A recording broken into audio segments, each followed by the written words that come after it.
chemistry or chemical science, how it impacted me or how it was going to impact the world. So I am just here a new learner, a new speaker of English language. So if you find any mistakes while I was speaking, like fluency mistakes, grammatical mistakes, so kindly forgive me. I am I am apologizing for the mistakes I am going to commit in the future. So chemistry is the study of change of chemical properties like molecular weight, interactions, molecular mass, etc. In other words, chemistry is defined as the interaction between two atoms, molecules, compound. It is the branch of science concerned with the substance of which matter is composed, the investigation of their properties and reaction, and use of such reactions to form new substance. Chemistry combines both the world of physical science like motion, electricity. In physics, you have all studied motion, electricity, magnetism, material science. So chemistry involves the science of physical science as well as life science like biology such as protein, glucose, drugs, metabolism.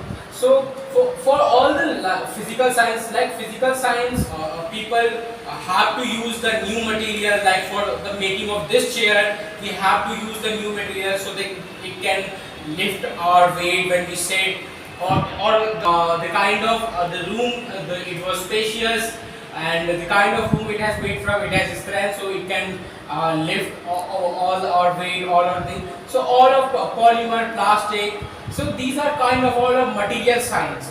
But the material, but what kind of material should be used, what kind of chemical should be used to make such a material which can provide the property. These involve the chemical compounds which involve the science of chemistry. So all of those all of those materials made from the application of physical science can be physical science can have the application in the chemical science, that what kind of material should be used to make such material. Similarly, chemistry also involves the life science. Suppose that he give to me what kind of material he can provide to me, or what kind of medication, what kind of medicines he is recommending to me. So this all made from the principle of chemical science. That's why chemical science is the central science. It involves both the physical science, it involves both the life science. It provides the material, it provides the chemical, it provides the right amount of chemical. It provides what kind of material should be used, how can it be used, what kind of proportion of materials or chemicals should be used. So both all of these provide by the chemical science. That's why chemical science is the central science. It involves both physical science as well as chemical science. The smallest unit which involved in chemistry is called atoms, which was coined by the renowned scientist Dalton. He have a notion or axioms that atoms is the smallest unit of any particle ever existed on our earth. So all of the humans, air, or fire, everything made of atoms, especially the space, they are also made of atoms. And but he have also a notion, a conjecture that atom cannot be further subdivided, but there are also especially the units in chemistry like electron, proton and neutron, which comprises the atom. So these are the smallest unit, and yes, atom can be further divided. There are further division of nucleus, of electron, proton, but this is up to the physicist part. As a student of chemical science, or as a person who's pursued chemical science, we have fixed to our theory to electron, proton, neutron, or in some kind of quark and leptons. So earlier chemistry was just the magic science. So in the medieval era, in the Arab world, in the Egypt and the Arab, so there is a kind of the kind of science involves a magical science, where in the ancient medieval people want convert every material into gold. So they just want gold because gold is a precious metal, and if you have a gold, you have a respect in society. And on that era, there is a lot of conjectures and notions related to the society. So that's why the peoples in the medieval era want to convert everything into gold, into the gold precious metal. So they want to find every new reaction. They have just some kind of an informal lab where they just do all kinds of experiment to convert like copper into gold, silver into gold, any material kind of a gold. And that's why this is called the magic sign, which is, of course it's a magic sign because people don't know its rules. People don't know what is the implication of rules, what are the rules involved in this in this complex kind of magic science. So it is also called the magic science or the alchemy, which is, or people want to find the elixir of life. People want to convert, just like they are converting everything into gold. Gold is a precious metal, so they want to convert, they want to make a drink or convert a drink so that they can live forever. So they want the elixir of life, which is called the Amrit in Hindi. So from the principle, they use the principle of chemistry. They don't know that they are using the principle of chemistry. Even some scientists Jabbar, or they know that what kind of principles they use, but all of the other people have not known that. They know that they just use hit and trial method to convey what sort of reaction could be used to make the elixir of life, or to convert everything into precious gold.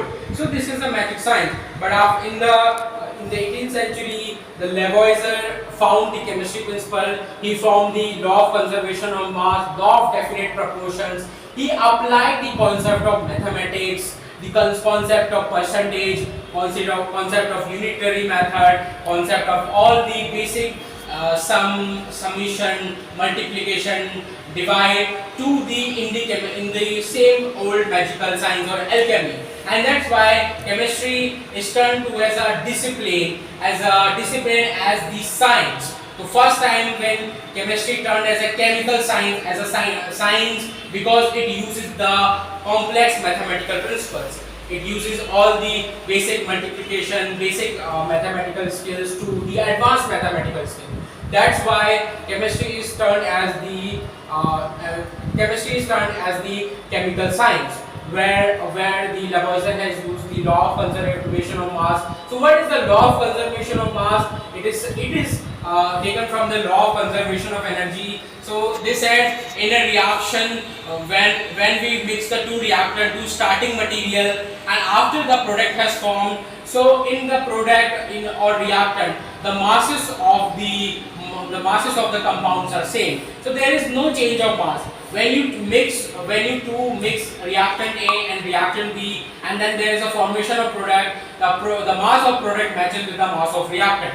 If it does not matches, so it means that some kind of the material or compound has lost in the environment, and you did not follow the correct principle. So according to the law of conservation of mass, that the masses during the reaction, masses of the compound always remain same. Then there is a law of definite proportion, which states that you always make a same compound when you mix in a compound in a definite proportion, irrespective of how much amount you can use. You can double the amount, you can triple the amount, you can use any amount, but the mixing of the compound is in a definite proportion.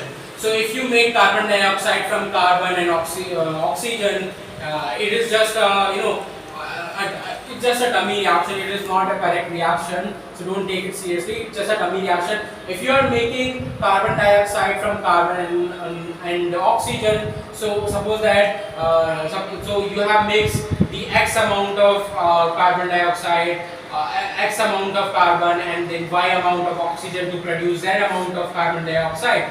So the ratio of the ratio of X to Y is always remain the same. Same is what kind of material or how much amount of product you have used. So this is the law of definite proportions. So that's why the chemistry principles are same. Chemistry involves all kind of science like polymer science, inorganic chemistry, organic chemistry, physical chemistry, polymer chemistry and the industrial chemistry, or all kinds of available scientific discipline can be applied to chemistry, because chemistry supplies the material. Chemistry supplies that how much amount of a product should you use, what kind of material should you use. So chemistry provides all the basic notion, basic things about what kind of material should be used. That's why the chemistry is the chemistry is called central science. Chemistry is applied in inorganic chemistry, physical chemistry,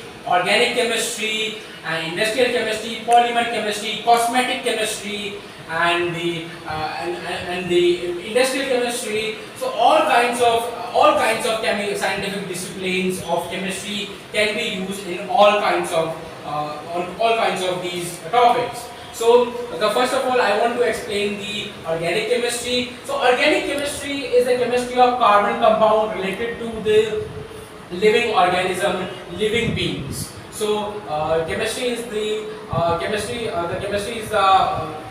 chemistry is utilized widely in ancient era. There are notions that we cannot prepare the organic compound for a living being synthetically. We can only use the organic compounds provided by the nature. We cannot mimic the principles of nature to make the organic compound. However, like the first organic compound was prepared in the laboratory, which was urea. So it was the first organic compound prepared synthetically, and that breaks the notion that organic compounds cannot be prepared synthetically. Organic chemistry uses the compounds of carbon and the chemistry of carbon. Carbon have this amazing principle of catenation property, that it can bond with every atom. It can bond with the hydrogen. It can bond it can form single bond, double bond, triple bond. It can form rings. It can form chains. So carbon can have an amazing property to form diverse class of organic compound. That's why it achieved its catenation property. And it's only the simple method of organic chemistry is that carbon utilizes its catenation property, and its compound are stable. Its compound is unaffected by the reaction